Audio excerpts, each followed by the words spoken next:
Buenas, ¿cómo están? Espero que estén todos muy bien. Por fin, 2 episodios seguidos. O sea, una semana un episodio, otra semana otro. Esto es increíble para este año del orto que estoy teniendo para este aspecto de mi vida, lamentablemente. Pero aquí estoy, pude, acá estoy. Em, Nada, hoy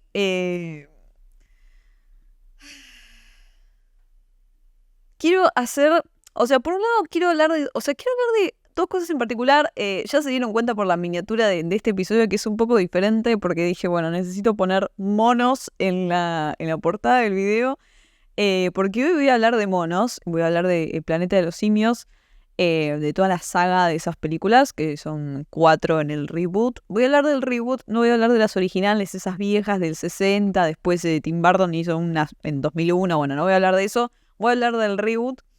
Pero también me interesaría hacer una especie de balance, porque teniendo en cuenta que este episodio va a salir el 28 de junio, ya está terminando el sexto mes del año. Y me parece interesante, por lo menos, contarles más de lo que yo estuve haciendo sobre esta primera parte de mi año, porque seguramente se dieron cuenta si están siguiendo esto, que fue muy difícil para mí encontrar tiempo. Y fue una mitad de año que quizás en otro momento de mi vida yo hubiese dicho, bueno, acabo de perder 6 meses de mi vida, porque nada, como mi objetivo principal en este momento de mi vida es estudiar, es hacer la carrera de letras, que es lo que estoy haciendo hace años ya, eh, casi 3. Em, Eso también es interesante, voy a entrar en el tercer año, ahora en mitad de año, haciendo la carrera, que me parece una locura. Me parece una locura. Más o menos, sí, tercer año más o menos. Y no tengo tantas materias metidas como pensaba que iba a tener en mi tercer año de la carrera. Eso igual ya es como hacer un balance de la carrera en sí. Pero yo quiero hacer de esta mitad de año. Yo en esta mitad del año, bueno, ya en realidad en diciembre del año pasado yo empecé a trabajar en un lugar del cual ya varias veces dije no puedo hablar, ni mencionar, ni decir nada, pues lo he firmado en el contrato. Entonces no voy a hablar de esa cuestión, pero es una realidad. Yo empecé a trabajar en diciembre del año pasado en ese lugar, sigo trabajando ahí a día de hoy, y la realidad es que fue agregar una cosa más a mi vida. Yo el año pasado, antes de empezar a trabajar en ese lugar, había hecho 2 materias de la carrera, hice una que era literatura y otra que era, bueno, un idioma que es obligatorio para cuando te den el título, no te lo dan si no tenés los 3 niveles de 2 idiomas hechos. Eso uno igual, por si a alguien le interesa, uno lo puede saltear. O sea, si vos tenés el first, por ejemplo, lo puedes saltear la parte de inglés y presentás y ya tenés un idioma adentro. Tendrías que hacer otro. Pero no es mi caso. Pues no lo he rendido. Pero nada, el año pasado hice eso y dije, bueno, me llevé bien haciendo una materia que es dentro de todo pesada, un idioma, voy a ver cómo me siento haciendo lo mismo, más trabajo. Eso derivó en que yo me enfoqué lamentablemente 100% en el trabajo y dejé el estudio. Más allá de que yo varias veces lo dije ya en el podcast, es muy complicado, fue muy complicado estudiar en esta primera parte del año. Yo creo que le debe haber pasado a todos por una cuestión de todo el quilombo que hay con el gobierno de turno respecto a la educación pública. Un problema que todavía no está solucionado, sigue estando, pero lo intentaron tapar dándole plata a lo que vendría a ser la UBA. Esto derivó en que este conflicto, bueno, paro, no hay clases y muchas veces esos días de paro tocaban los días que yo tenía teórico, que es como la parte más importante de la materia, donde se explican todo, o sea, eran clases de 4 horas. Bueno, no las tenía. Y eso la profesora lo reemplazaba con textos desgrabados, o sea, clases desgrabadas, que es que alguien se pone a escribir lo que dijiste en la clase, tipo en un PDF, bueno. Y mandaba esos PDF de 50 páginas que sí, estaban buenos, era divertido, era entretenido por lo menos leerlo, pero no es lo mismo que tener una clase. Entonces, ya de por sí, esta materia a la que yo me anoté este año era gramática, que es una materia que me costó desde que entré a la carrera. La verdad, siempre hay un problema con esa materia. Me cuesta mucho. Entonces, es una materia que no siento que pueda estudiar yo en mi casa leyendo estos desgrabados sin tener ese apoyo de las clases, que aparte son clases de 4 horas, es muy denso, pero es un apoyo que el alumno tiene. Yo sentía la necesidad de tener esa clase. Sin esa clase yo dije, estoy medio en bolainas, básicamente. Entonces fue una materia que me costó y dije, bueno, es una cátedra que está únicamente en la primera mitad del año, entonces no la puedo volver a hacer en la segunda, tengo que esperar al año que viene. Dije, bueno, prefiero esperar al año que viene, yo ya viví lo que es la experiencia esta, podré organizarme mejor. Mientras tanto meto el idioma. Ni el idioma pude meter. O sea, imagínense lo poronga que fue que ni el idioma pude meter. Ahora estoy viendo de anotarme para rendir libre, porque la realidad es que ya sé cómo funciona la materia, porque la cursé, o sea, cursé todo, hice todas las tareas menos la última, aparte de que en el medio me robaron el teléfono, pero hice todo lo que tenía que hacer, entonces yo, si me presento en un final, hipotéticamente podría aprobarlo. O sea, debería. Bueno, aparte hice todo, las correcciones eran favorables para mí, o sea, no era que estaba medio en pelotas, o sea, estaba haciendo las cosas bien. Entonces, nada, no metí ninguna materia, ninguna. Y eso, si bien es porque ya dije el tema del paro y qué sé yo, la realidad es que el trabajo que tengo me dificultó muchísimo estudiar. Fue como, de entrada en diciembre, yo veía que tenía o sea, de los 33 que somos, mis compañeros y yo, 28 estudian y todos podían estudiar y nadie tenía problema y muchos ya están hace un montón trabajando ahí y qué sé yo, y se sabían manejar. Yo la realidad es que no supe cómo manejarlo, pero también del otro lado hay una necesidad. Yo no puedo decir, bueno, dejo de trabajar, porque YouTube todavía no me mantiene, entonces no puedo hacer eso. Aparte de que obviamente, si yo quiero vivir de esto, tengo que ponerle guita. ¿Y dónde sale la guita? Si no me paga YouTube, por ejemplo. Entonces, nada, es una cuestión de que no lo puedo dejar y tengo que terminar pateando el estudio. Que después yo me quedé pensando, digo, yo no me iba a recibir este año. O sea, no es que estoy, bueno, ahora me recibo el año que viene. No, o sea, no, eso no va a cambiar. Me falta un montón para recibirme. Pero además, yo pensaba, bueno, si yo hiciera las cosas en el tiempo estipulado, no hago comillas porque es verdad, es un tiempo estipulado, yo me estaría recibiendo con 26, 27 años. Tengo 22. Siento que en esta sociedad, por lo menos, o como yo me crié también tiene que ver un poco, una persona ejerciendo la docencia tan joven para adolescentes, porque yo voy a ser docente de secundario, de nivel secundario, siento que no me van a dar pelota. O sea, me van a pasar completamente por arriba y no tiene sentido. Entonces dije, bueno, en vez de matarme, porque total, no voy a poder ejercer con tranquilidad y normalidad a mis 26 años la docencia, prefiero disfrutar el proceso, hacerlo en el tiempo que me lleve a hacerlo, porque aparte es medio un lujo hoy en día, lamentablemente. Si vos querés estudiar es un lujo. Y no digo por el costo de las cosas, sino porque es el costo de vida que te lleva a estudiar. Porque hoy en día es imposible no trabajar, es imposible que te mantengan. Por lo menos en mi caso y en el caso de gente que yo conozco, de amigos y qué sé yo. A nadie ya le pasa que lo pueden bancar y lamentablemente la educación no se adaptó a los tiempos de ahora al 100%. Fíjense que tengo teóricos de 4 horas con 15 minutos de descanso, que ustedes dirán, mi cerebro no, o sea, imagínense el cerebro de la gente que usa TikTok, yo que no uso, pero la gente que usa TikTok, que tiene mi misma edad, no le puede prestar atención a una clase de 4 horas. Ya el cerebro no da. Imagínense si el mío no da, el de esa gente menos. Entonces, ya no está pensado para eso y tampoco está pensado para el trabajo. O sea, podés tener un trabajo part-time como el que tengo yo y sin embargo no te da el tiempo. Pues requiere sentarse a leer y estudiar y muchas veces a mí me pasaba que llegaba a las 10 de la noche a mi casa y yo la verdad no tenía ganas de ponerme a leer gramática o hacer la tareita de inglés. Es la verdad. Entonces, nada. Fue, o sea, una mitad de año donde no pude hacer nada de esas cosas. Junté plata, eso sí. Programé viajes, tipo una escapada ahora en agosto. Programé unas vacaciones en diciembre. Cosa que el trabajo me permitió hacer. Porque si yo no trabajara no lo podría hacer. Entonces me abrió unas puertas que estaban completamente cerradas antes. Pero me cagó otras cosas, otros proyectos que yo tenía más de personales del estudio.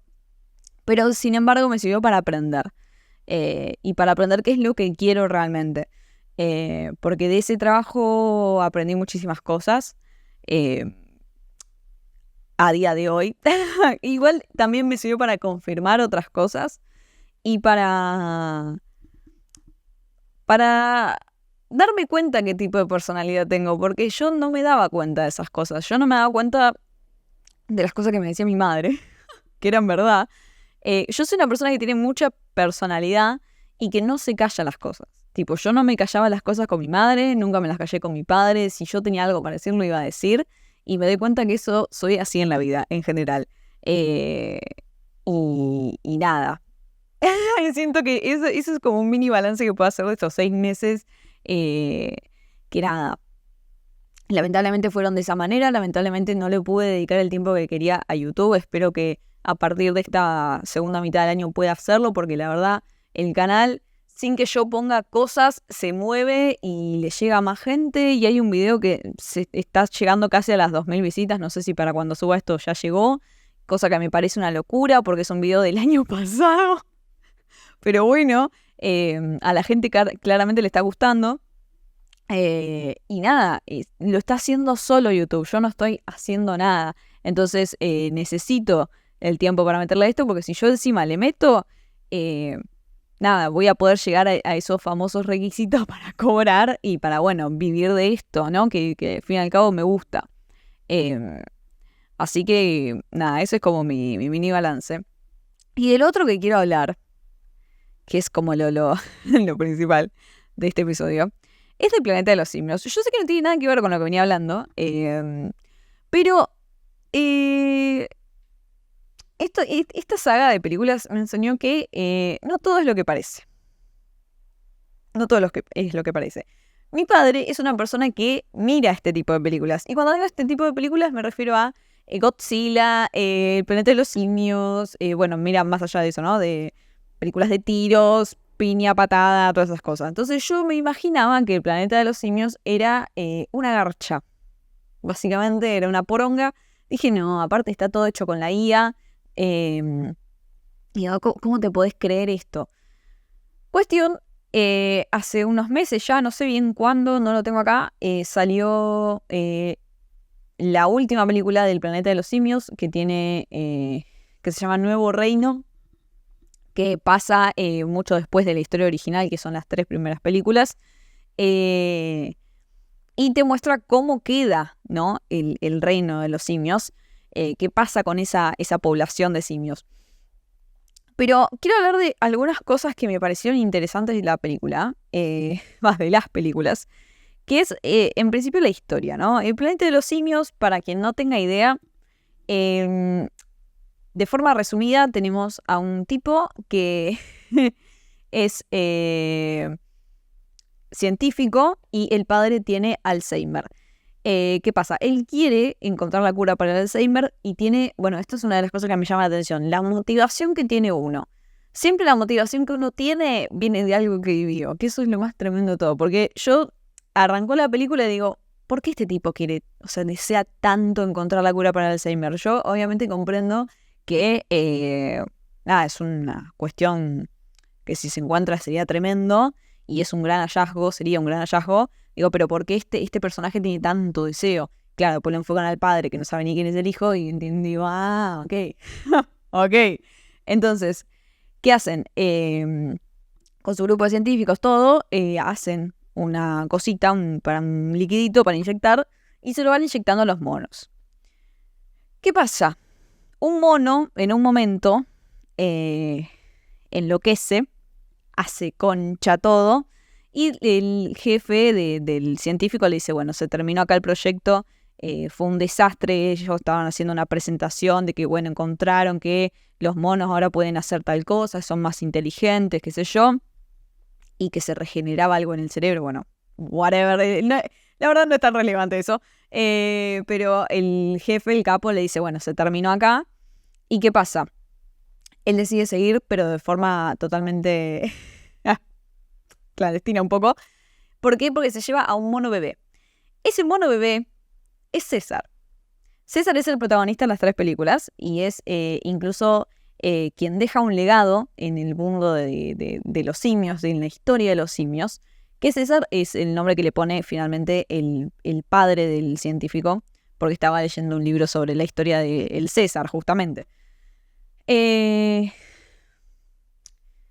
Empecé a tener una adoración por los monos increíble. En la primera película, bueno, se presenta toda esta situación de la historia de César, cómo aparece este personaje, cómo se crea su historia, qué sé yo. Y tenemos después que él se va con otros monos. Él decide, o sea, como tiene una situación en un momento, esto no importa, pero tiene una situación, lo obligan al científico a que el mono esté encerrado, como si fuese en una especie de... No sé por qué me sale conservatorio, pero no es conservatorio, pero que esté encerrado, enjaulado, para que no le haga daño a más personas, y eso lo hace ponerse en contacto con otros monos. Entre esos monos está Maurice, que voy a poner una foto. Maurice es mi mono favorito. Es un tipazo, Maurice. Yo estaba todo el tiempo esperando que aparezca Maurice. Yo digo, ¿dónde está Maurice? Conoce a varios monos y entiende el comportamiento de los monos, porque él nunca había estado en manada. Él estuvo siempre solo y alrededor de humanos. Entonces empieza a comprender el comportamiento de los monos y cómo entre ellos, viste, se va definiendo quién es el mono alfa. Que no necesariamente tiene que ver con características físicas. Después de eso, bueno, pasábamos al momento donde él junta a todos los monos, agarra a los monos del zoológico también, todo, y se van a la selva, tipo al bosque, lejos de la humanidad, y toda esta cuestión del virus que le inyectan al mono para que sea más inteligente, todo eso se sale de control en un momento, obviamente, y empieza a morir gente. O sea, sale mal, porque uno lo inhaló, después, o sea, ese líquido se convirtió en un gas y se lo daban al mono, qué sé yo. Bueno, lo estoy explicando como el ojete, pero es que no importa todo eso. O sea, sí importa si ven la película. Pero después, la verdad, como que no es tan relevante. Pero una persona inhala ese gas y le hace mal. Lo enferma, empieza a escupir famosísimo líquido rojo. Y empieza a contagiar a la gente también. Entonces eso termina generando una pandemia like COVID, una pandemia, y se mueren todos los humanos. ¿Qué pasa con la segunda película? Ahí ellos se dan cuenta, César es el mono capo, el que maneja toda la banda de los monos, y hay un mono que se llama Koba, que es bastante feo, Koba, pero también fue bastante maltratado. ¿Y qué pasa? Los monos se estaban manejando como si ya no hubiera más humanos, porque no hubieron más humanos. Ellos salían como a hacer expediciones, qué sé yo, a ver qué onda alrededor, y no había ningún humano. Y resulta que se encuentran con humanos en un momento. Dicen, che, pará, están vivos. O sea, hay algunos que están vivos, pero ¿qué onda? Entonces terminan encontrando un grupo de humanos que estaban escondidos, que son sobrevivientes de la pandemia. Y nada, los encuentran ahí. Entonces, ¿qué pasa? Los humanos necesitaban llegar al lugar donde estaban todos los monos para generar electricidad. De forma hidráulica, creo que era. Y los monos Algunos no quieren, otros quieren, ¿viste? Y Koba, que odia a los humanos porque los humanos le hicieron mucho daño, pobre, dice, no pueden pasar. Pero César, como es bueno y como tuvo unos humanos buenos que lo cuidaron, es bondadoso y le dice, bueno, pasen. Les da la oportunidad, le dice, sin armas, sin nada, a mí no me jodan, porque también otra cuestión, César habla, no lo dije, es un mono que habla. Y Maurice, por ejemplo, no habla, pero sí sabe lenguaje de señas porque era un mono de circo. O sea, Maurice es, es lo más, Maurice es lo más. Y Maurice aparte después es como docente de los monos, les enseña lenguaje de señas, es espectacular. Ese personaje es el mejor, mejor que César para mí. Pero nada, bueno, hay una pelea entre César y Koba, porque Koba dice, bueno, a mí nadie me da pelota, voy a matar a César. Enloqueció, Koba decidió matar a César, le pegó un tiro y le echó la culpa a los humanos. Dijo, humanos. Y había sido él que le afanó el arma a uno y le pegó un tiro. Entonces, ¿qué pasa? Todos los monos tontos lo siguen a él, como, o sea, le creen porque era como el único que vio qué había pasado con César. Lo dejan tirado a César ahí muerto y dicen, vamos a hacer venganza, y quieren ir a matar a todos los humanos. ¿Y qué pasa? Bueno, después César lo encuentran vivo y dice, no fue Koba, o sea, no fueron los humanos, fue Koba, dice. Entonces lo llevan, buscan al hijo, porque también tiene hijos César. Le cuentan todo, le cuentan la verdad y dicen, no, Koba es malo. Entonces después lo hacen concha a Koba. Hay una pelea ahí a muerte en el final entre César y Koba que es espectacular. Y nada, muy interesante. O sea, yo no podía creer que estaba compenetrada mirando eso. Yo decía, necesito ver la que sigue, o sea, necesito saber qué pasa después. Que después viene la última de la saga, que es la guerra. ¿Qué pasa? Pasan los años, esos humanos que quedaban también murieron. Y nada, acá tenemos a un César ya más grande, mucho más grande, ya no sé cuántos años tiene porque en ningún momento lo mencionan en la primera película, pero acá ya tenemos un César grande y esta película transcurre en la nieve. Porque siempre siguen quedando humanos, cosa que ellos no saben, porque no saben dónde se esconden. Esperen que no me acuerdo específicamente por qué era la guerra. Sí. O sea, no me acuerdo quién ni por qué desencadenaban la... O sea, sí me acuerdo por qué explota toda la mierda, pero no me acuerdo qué mierda querían los humanos. Ese es el problema. Pero le matan a la familia a César. Spoiler total, pero le matan a la familia a César. Y César dice, ¡hijos de puta! Y los quiere ir a hacer concha. Y eran militares esos humanos que estaban vivos. Entonces se termina metiendo en un campo que tenían todas ahí armas y qué sé yo, tanques. Y tenían a los monos esclavizados porque terminan secuestrando a todos los monos, menos a César, que logra escapar con algunos. Y nada, termina habiendo un enfrentamiento, qué sé yo. Y finalmente, bueno, hacen historia los monos. Hacen historia. También hay, o sea, deja como un final un poco extraño porque da a entender, o sea, esos humanos estaban haciendo medio quilombo y se iban a pelear con otros humanos, pero cuando llegaron los otros humanos estaban todos muertos. Entonces, te da a entender que hay humanos y que hay en varias partes del mundo. Pero a mí en realidad lo que me pareció interesante viene todo después de esa historia que es fascinante, esas 3 películas son geniales, sino que viene en la última película. Que mucha gente estuvo diciendo que era una poronga, obviamente, porque claro, no está César, es sobre otros monos, hay otra humana también, tipo, eso es otra historia, pero pasa años después. Y a mí me llamó la atención el momento. Lo que tienen estas películas es que tardan mucho en sacar en las películas. O sea, ponele que la primera salió en 2017, bueno, la otra salió en 2020 y pico. Entonces, hay una cuestión ahí de producción que obviamente es muy largo, lleva muchísimo porque es todo inteligencia artificial, todo efectos especiales, tipo es una locura, son pocos los actores que aparecen tipo humanos. Después obviamente son personas las que hacen los monos, los movimientos, pero a lo que voy es, lleva mucho trabajo y encima con lo que hubo de la huelga de actores en Hollywood, seguramente esta película se atrasó por eso también. O sea, capaz estaba pensada para salir antes. Pero, sin embargo, me parece interesante el momento en el que estrenan la película, porque supongamos que se atrasó por la huelga de actores, bueno, probablemente hubiese salido el año pasado, ¿no? No este año. Pero el momento para salir la película sigue siendo igual, es interesante igual.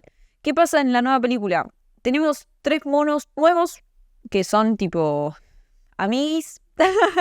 Son 3 monos amiguis. Que nada, se pelean entre monos ahora. Que una de las cosas importantes que dejó César como legado era la famosa frase simio no mata simio, que incluso es meme, qué sé yo. Pero es simio no mata simio. Es como la ley de ellos, ¿no? De los monos. ¿Y qué pasa? Acá se están matando entre todos los simios. Hay diferentes tribus de simios y algunos conocen la historia y otros no. Lo que tiene esta historia es que pasa 300 años después de César, 300 años después de esas 3 películas primeras.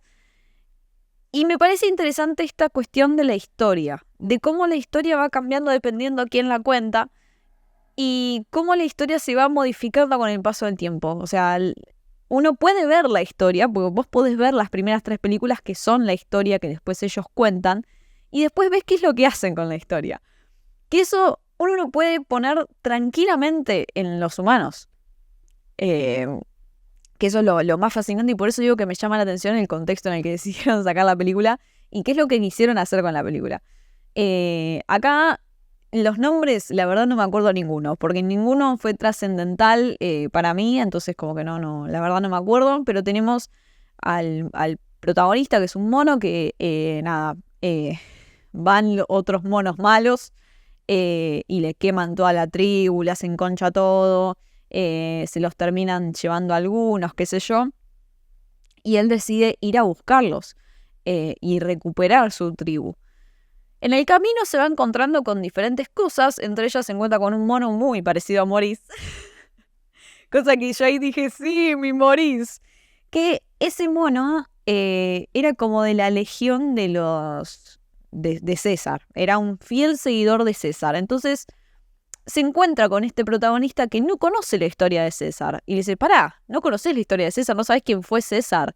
Y se paró a contarle, y se paró a contarle los valores de César. Esto o sea, él quedaba como medio un Jesucristo. Por momentos quedaba como medio una figura importantísima. Pero por lo que le dejó a los monos. O sea, las buenas acciones de César, la humanidad en cierto aspecto de César, era lo que hacía a los monos más buenos en cierto aspecto. Entonces, esos valores, los monos con el paso del tiempo de esos 300 años los fueron perdiendo y estos monos malos habían hecho pija la legión esa que seguía a César, de los fieles seguidores de César, y quedó ese mono solo. Entonces, él agarra y le cuenta toda la historia al mono y le dice, bueno, te acompaño a donde están los monos malos.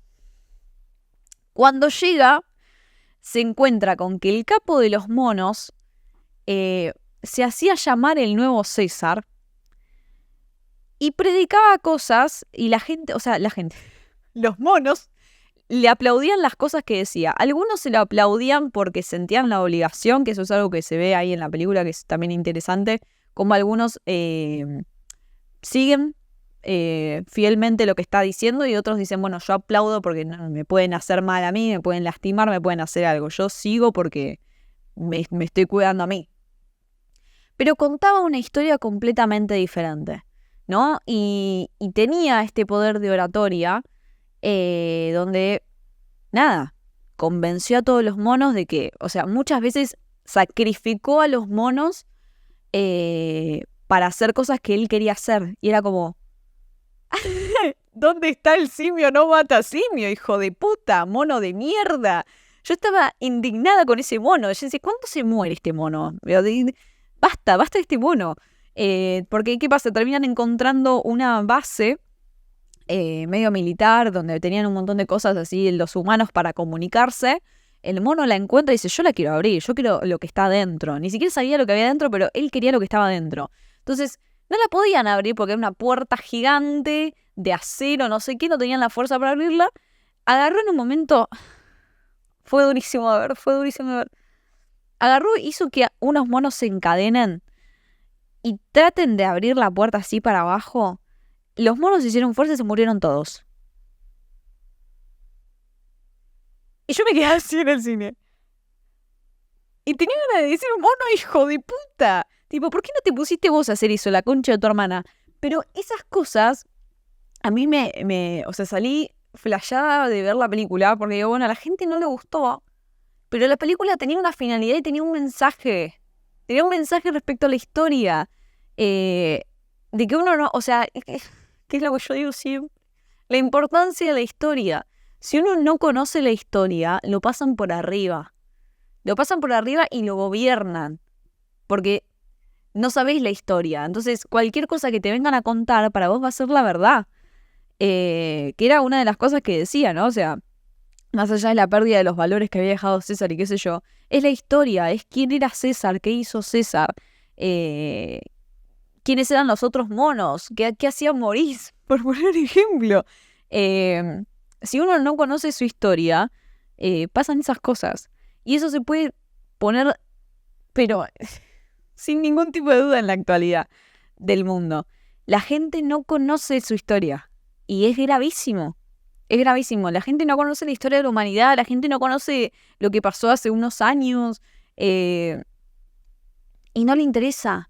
Y así te gobiernan. ¿Me explico? Espero estar explicándome porque lo que estoy diciendo es importantísimo. O sea, el mensaje que deja esa película es importantísimo. Porque si bien utiliza todo lo que se vio en las películas anteriores, que estaba buenísimo, lo termina utilizando.